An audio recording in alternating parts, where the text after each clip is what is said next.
The head of Libya's rebel movement has sacked the entire executive committee, which functions as a cabinet. It follows the assassination of the commander of opposition forces last month.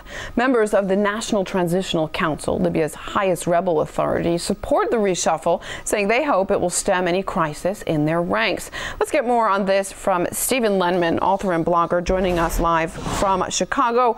What do you think? Is there a crisis in the rebel government? Well, I think there is, Anissa. Can I make one comment? There are wars going on across Europe. You reported on what's going on in London. Across Europe, in America, in Israel, against working people, driving millions of them into poverty. There are imperial wars going on abroad. These are Obama's wars. Iraq, Afghanistan, Yemen, Somalia, and Libya, the topic today. The Libya war is extremely ugly. Indeed, the rebel camp is in disarray. The executive committee was disbanded. There were unconfirmed reports that the rebels were in such disarray that they were literally contesting among each other, and the Transitional Council leader, Jibril, fled to Egypt for his safety. There's no confirmation of that, so I certainly can't say. Some people call it a stalemate. Others say NATO is lost. I've written that NATO is lost. There's no possible way NATO is going to win this war militarily, but they certainly can win it by imposing extreme hardships on the Libyan people. There's an AFP report out overnight in the city of Zlatan.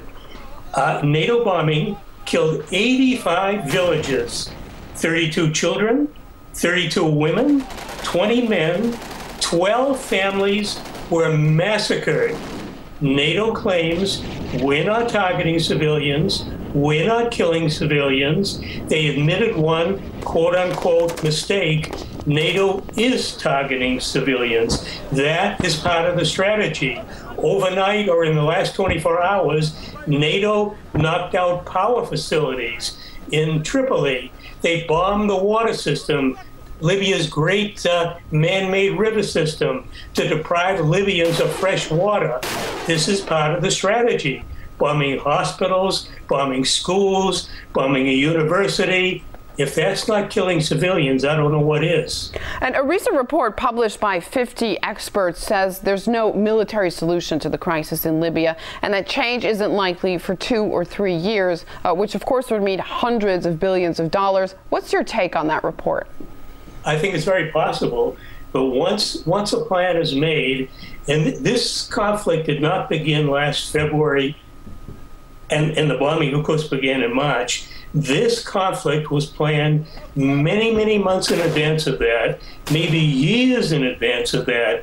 And once there were many plans made that sit on the shelf gathering dust and they're never implemented. There have been talks about wars against Iran for years. I know there are plans that have been made, but nothing has ever happened. Maybe nothing ever will happen. But once a campaign begins, and this campaign began last winter, and then the bombings that began March 19th, NATO, meaning Washington, is in it to win. They may lose the first round. I honestly see this playing out, and I have no way of knowing. Like the Balkan Wars of the 1990s, they went on throughout the whole decade, didn't succeed until finally in 1999, the horrendous war that went on, I think, for 72 days against Serbia and Kosovo, literally destroyed the ability of Serbia, especially Belgrade and other Serbian cities, to function, destroyed the entire infrastructure. I see this going on in Libya right now, in Gaddafi-held territory. NATO may not win this round. They may pull back. They may go through so-called negotiations, but they will come back and they will do more until they prevail. Probably they will in the end, but the initial round, I think they've lost. All right, Stephen Lendman, author and blogger from the Center for Research on Globalization, on the line with us via broadband from Chicago. Thank you very much for that.